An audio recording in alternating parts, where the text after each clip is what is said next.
Assalomu alaykum. Denov tumaniga ekilgan Ko'kiston kavraklari. Bugun 15-iyul 2026-yil. Kavraklar dimlanib kesildi. Birinchi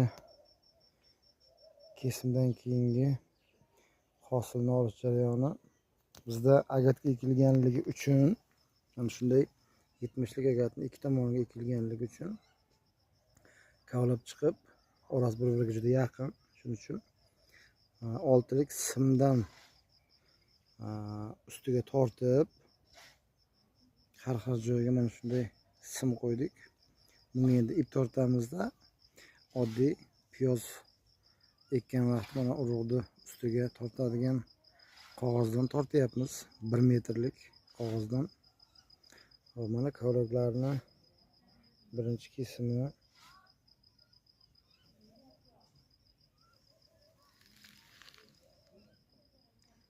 mana bu nisbatan sal quriganday bo'lgani uchun kesuvdik. Juda yaxshi ishlab bergan ekan.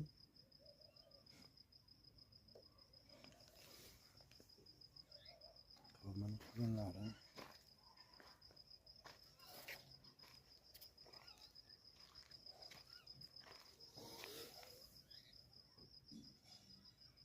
Mixlar juda kam bergan. Endi birinchi marta kesim.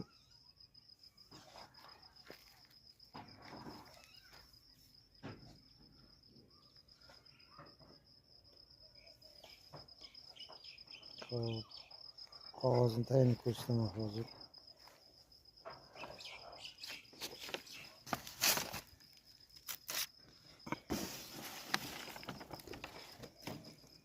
Mana shunday ip bilan tortib shirasiga tegmaydigan qilganmiz.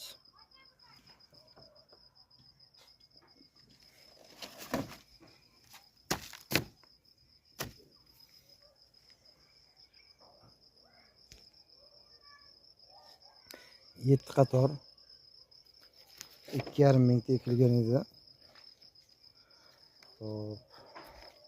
Taxminan qurgani shu vaqtgacha, undan keyinroq ham qurigan ekan. 2 mingtalarni kesdik. Mana hosillar.